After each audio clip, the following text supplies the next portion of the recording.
¿Qué tal, amigos? Bienvenidos, buenas noches. Qué gusto nos da que nos acompañen en este 9 de septiembre, mes de la patria, y también un día, el 9/11, que es conmemorativo del ataque a las Torres Gemelas en Nueva York. Hoy vamos a continuar con este tema del conflicto del agua. Es un tema de vida o muerte. Ustedes saben que cuando falta el agua se acaba la vida. Le hemos dado mucho interés. Hoy está con nosotros, hoy nos va a acompañar un personaje que ustedes deben de conocer, o si no, se los voy a presentar. Hoy viene el vocero de las autoridades tradicionales yaquis. Estamos hablando de Tomás Rojo Valencia, que hoy nos acompaña, que hoy nos acompaña, y vamos a seguir con este tema del conflicto del agua. Tomás, gracias por venir. Buenas noches, gracias. Gracias por aceptar nuestra invitación. Y bueno, pues la etnia yaqui ha sido fundamental, parte medular en este conflicto, en este movimiento por el agua, en este parteaguas, como lo considero yo. Creo que del acueducto Independencia, el Novillo, marca un antes y un después en la historia del recurso hidráulico en el estado de Sonora. Yo creo que algo de las cosas positivas que va a dejar este movimiento es valorar, darle el verdadero valor al agua. Gracias, Tomás, por venir. Y entonces vamos comenzando, Tomás, exactamente de qué manera afecta a la etnia, específicamente el acueducto Independencia. ¿Es real esta afectación? Sí, muchísimas gracias una vez más. Yo creo que el precedente de esta lucha no es únicamente estatal, yo creo que tiene connotación nacional. ¿Por qué? Porque por primera vez en el país se genera un conflicto por un recurso muy importante, que un insumo, que un recurso para la vida, que es el agua, que es propiedad de la nación, y en este caso somos propietarios también de los derechos de agua del río Yaqui.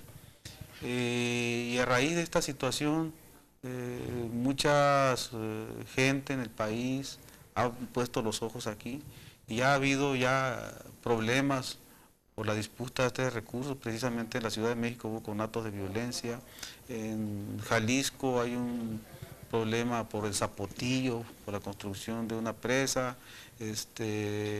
un acueducto que se hizo en el estado de Guerrero, y yo creo que eso ya son indicios de que deben de poner alerta a los gobernantes del país e impulsar, yo creo que de la forma más correcta, una política hidráulica para el país, una política donde se gestione más agua, donde se produzca más agua, se coseche más agua, porque lo que no alcanza la escasez es el paraíso de los especuladores, como está sucediendo en el estado de Sonora.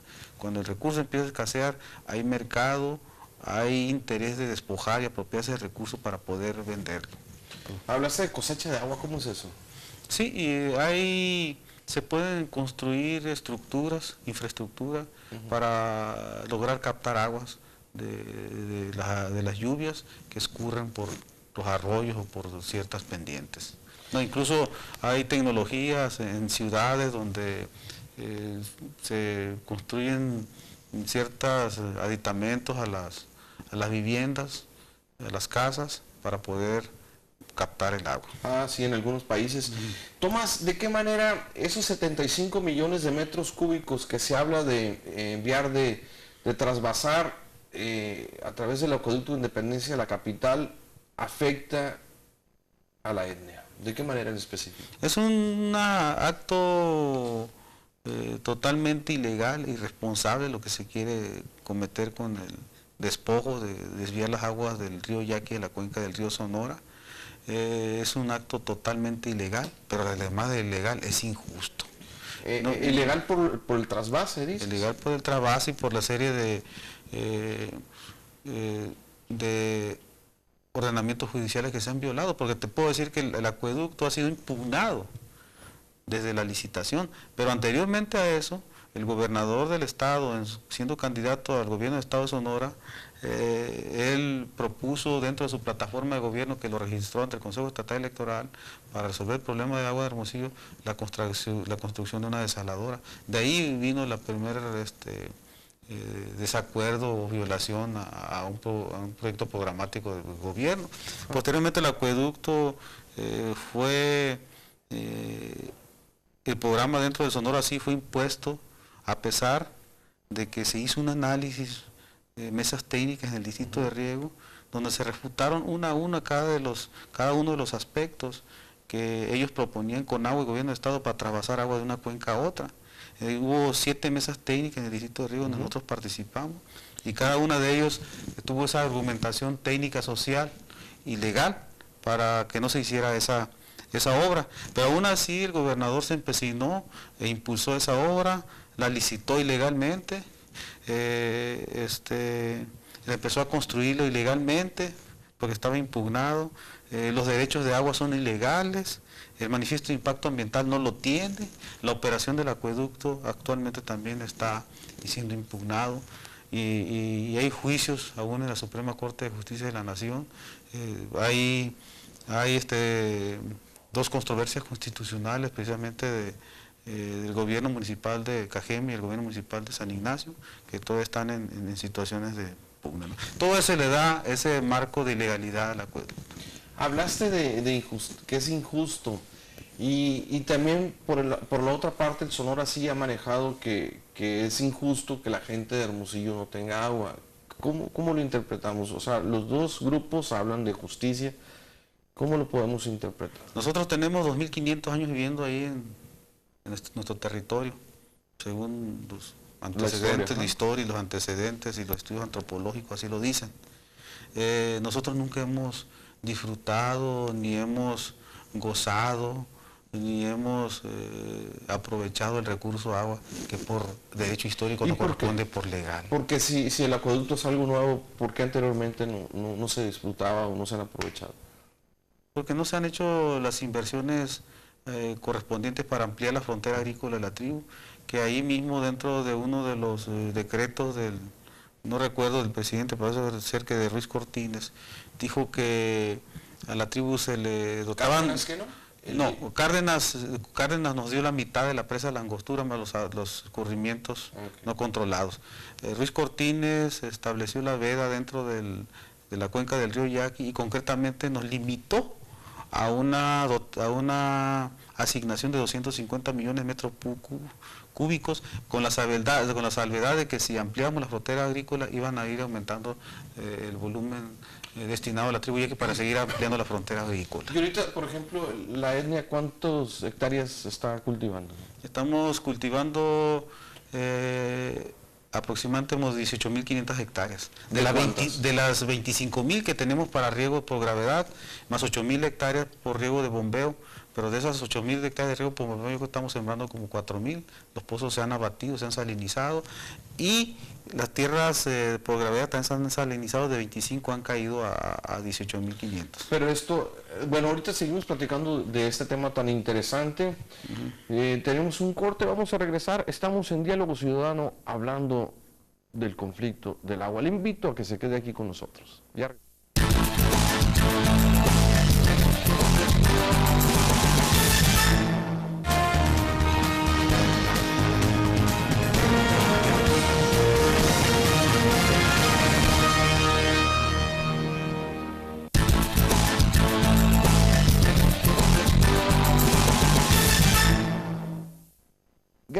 Gracias por estar de regreso con nosotros. Esto es Diálogo Ciudadano y recuerden, nuestra fanpage es Diálogo Ciudadano Megacanal. Nuestro teléfono en el estudio 169-2108 y mi cuenta de Twitter @GechuYHuerta. Me gustaría mucho que den sus opiniones, críticas, sugerencias, propuestas, mentadas, lo que gusten, estamos a su disposición. Hoy continuamos con este tema de suma trascendencia, más para este estado con muchas carencias en el aspecto del agua y para un municipio que vive precisamente de la agricultura. Está con nosotros Tomás Rojo Valencia, vocero de las autoridades tradicionales yaquis.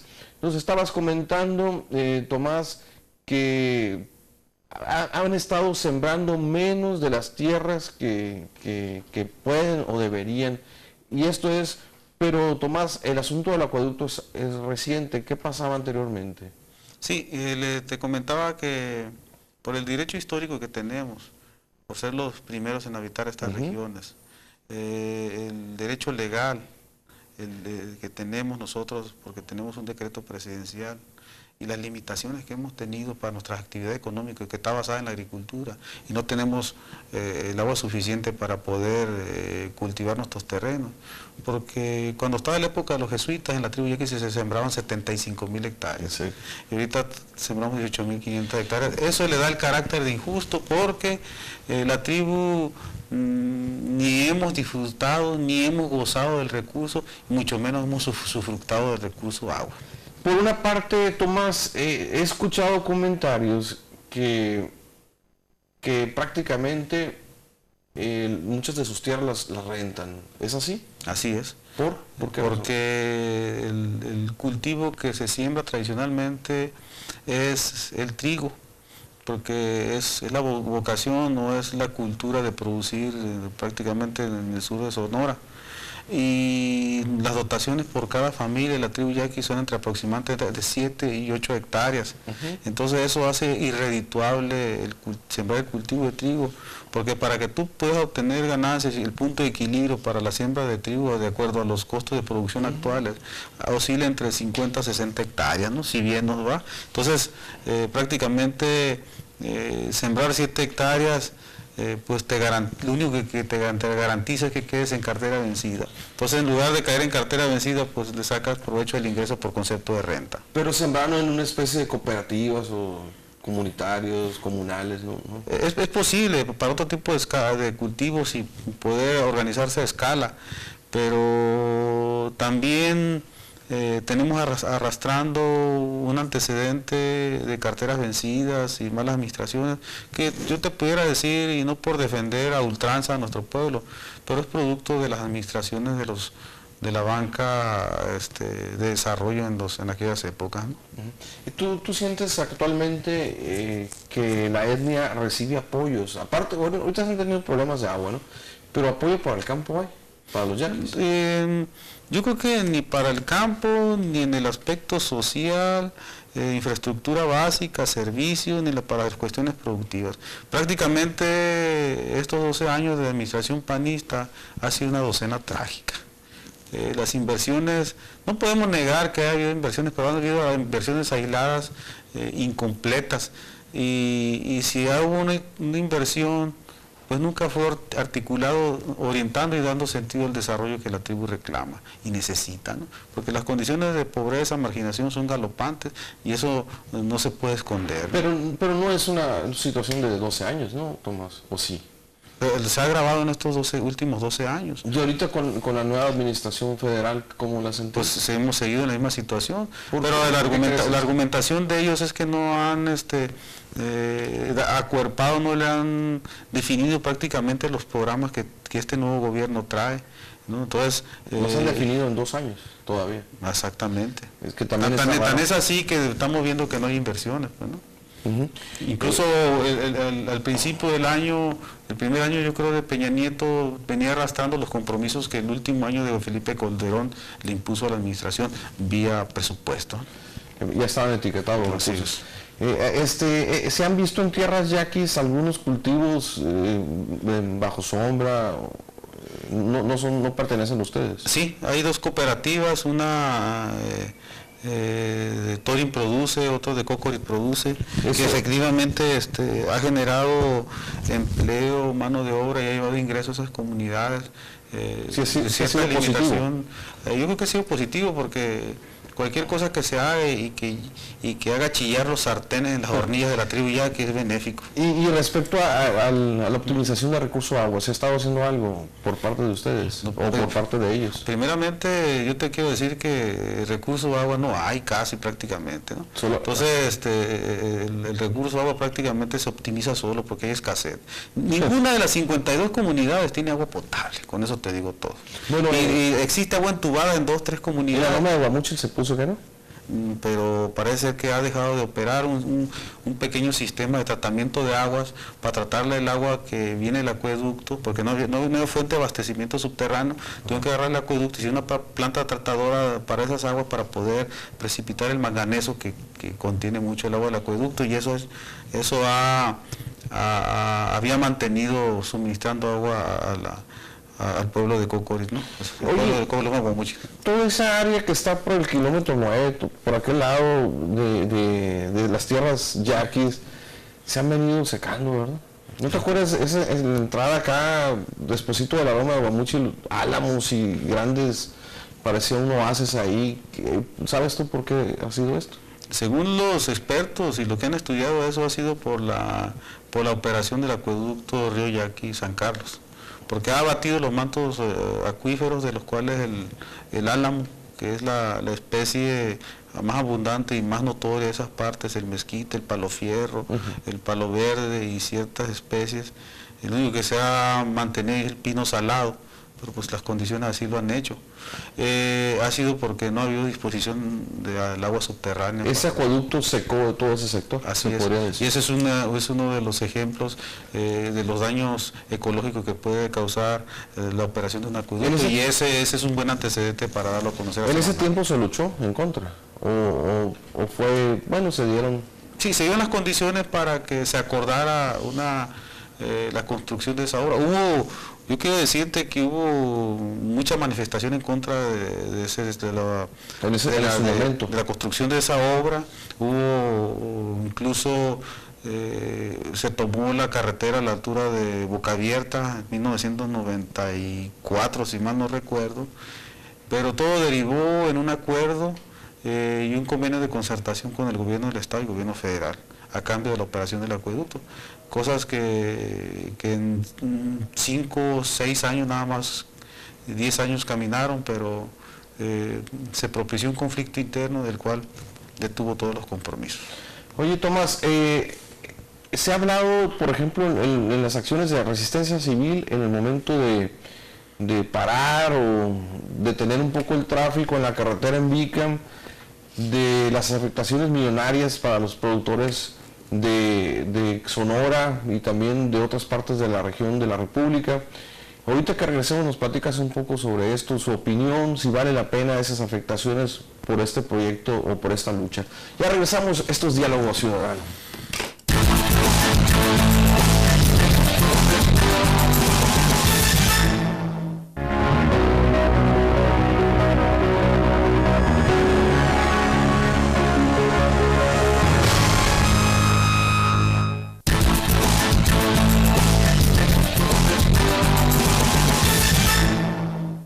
Estamos de regreso, muchas gracias por el favor de su atención. Les recuerdo, nuestro fanpage es Diálogo Ciudadano, Megacanal 169-2108, teléfono en cabina. Estamos hablando hoy, aquí en el estudio, estamos hablando del conflicto del agua. Tomás, bueno, te preguntaba sobre si ha tenido beneficios los bloqueos en la carretera y si no ha sido más grave lo que se afecta que lo que se puede ganar, y luego entramos al tema sobre la historia de este conflicto.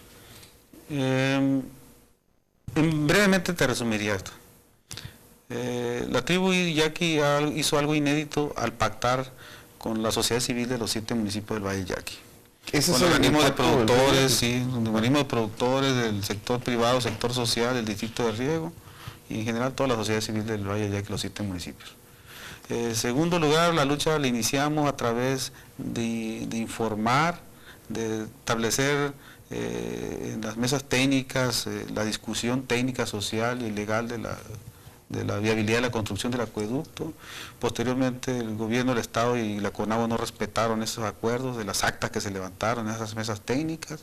Posteriormente iniciamos nosotros la información al respecto, la denuncia y las acciones de resistencia civil con las manifestaciones, las marchas y finalmente las acciones de desobediencia civil, que son toma de oficinas y carreteras, y manifestaciones públicas como en la PGR, en Conagua, ¿no? Entonces ese ha sido el proceso de lucha, y el acueducto ha sido impugnado desde la licitación, desde la desde el programa de gobierno, la licitación, la construcción, los derechos de agua, el manifiesto de impacto ambiental y la operación del acueducto. Entonces, la lucha legal ha sido muy importante, pero la lucha legal no puede tener esa fuerza, ese soporte social para darle visibilidad y darle esa fuerza que el derecho reclama. Entonces, por eso se hicieron las manifestaciones pacíficas dentro de arriba de la carretera, para darle visibilidad al movimiento, y logramos derribar un cerco mediático que teníamos tendido cuando querían encapsular el movimiento y darle el carácter regional y estatal nada más, y logramos derribar ese muro y el tema se hizo nacional. Por eso por primera vez en el país se habla de un conflicto por el agua que fue generado por el gobierno de Estado, porque la actitud de nosotros únicamente es la defensa de nuestros derechos. Entonces ya se le ha dado el carácter nacional e internacional. ¿Y por qué me dices lo de los bloqueos carreteros y han estado afectando a los productores? Pues yo creo que la afectación más grave que se puede tener aquí es el costo de vidas humanas, y para nosotros es un asunto de vida o muerte. Y cuando alguien está en esa disyuntiva, puede hacer lo más humanamente posible para defender la sobrevivencia. Y en este caso, si hemos afectado a las pérdidas económicas a los grupos de empresarios agroindustriales, bueno, no creo que sean del tamaño que se mencionan, porque si hubiera sido pérdida ahorita no estuvieran trabajando, no estuvieran aún exportando, y hemos logrado acuerdos con los horticultores de Sinaloa para poderle darles facilidad y sincronizar el paso de sus productos, ¿no? Eso gracias a los oficios políticos del señor gobernador Mario López Valdés y la voluntad de la tribu, que ese no se puede hacer a un lado, ¿no? En este momento, Tomás, ¿cuál es tu visión? ¿A dónde crees que vaya a terminar todo esto? ¿Crees que vaya a ser favorable para el movimiento ciudadano por el agua? ¿Cuál es la visión que tiene la ENE? Yo creo que la visión y el convencimiento es que la tribu yaqui tiene 500 años luchando. Ha padecido 2 etapas muy fuertes, prácticamente de exterminio con la llegada de los españoles, que fue una guerra prácticamente de 40 años, más otra guerra del yaqui de los 1880 a los 1920, otros años de guerra, una de las guerras más largas que pueda tener memoria el país contra un pueblo indígena que lo único que hace es defenderse, porque la lucha era al interior de la tribu, no era afuera. Y hoy prácticamente tenemos en esta etapa crítica de los años 90, tratando de establecer las bases para el desarrollo de la tribu, pero no nos dejan. Entonces es otro tipo de lucha bajo otras circunstancias, y por eso pues, nosotros le damos el carácter de vida o muerte. Tomás, ¿no hay ninguna posibilidad de negociación por el agua, para permitir ese trasvase con el gobierno del Estado? No hay posibilidades, no han hecho propuestas ustedes. No, lo que pasa es que si nos hemos remitido, cuando al principio se quiso dialogar, se quiso platicar, quiso acercamiento del gobierno, desdeñó las posiciones. Las mesas técnicas tenían ese carácter, más sin embargo se soslayó eso y entramos a la lucha legal. Y cuando entramos a la lucha legal, todos vamos con el único firme propósito de hacer valer y respetar la ley, y respetar el Estado de Derecho, y principalmente hacer valer la Constitución Política del Estado Unido Mexicano, donde todos debemos ser iguales ante la ley. Desde el ciudadano más modesto, desde el indígena más humilde, más marginado, hasta el empresario más exitoso, hasta el político más encumbrado, debemos ser iguales ante la ley. Y la ley y el Estado de Derecho no se pueden negociar. Ya por último, para concluir, primero escuché que has hablado de defender esta causa hasta con enfrentamientos militares. ¿No hay formas de negociación política, entonces? Yo creo que todo es posible, pero en su justa dimensión. Si nosotros a la política le damos el peso y el valor legal, yo creo que esa es una negociación política, el respetar y hacer valer el Estado de Derecho, y respetar lo que la ley diga. Y por último, Tomás, ¿cómo crees que vaya a terminar esta situación? ¿Cuál es tu pronóstico? ¿Va a imperar la ley? ¿Van a lograr el cometido? o qué irá a pasar según tu apreciación? La lucha legal actualmente está caminando y tal vez esté en las etapas finales aquí en México y con el Estado mexicano.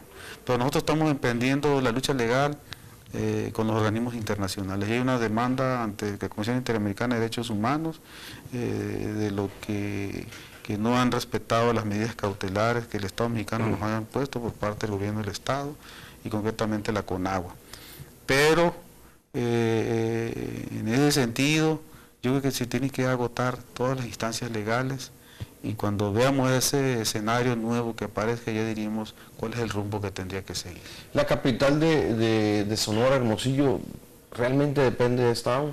No, Hermosillo tiene muchas fuentes de abastecimiento.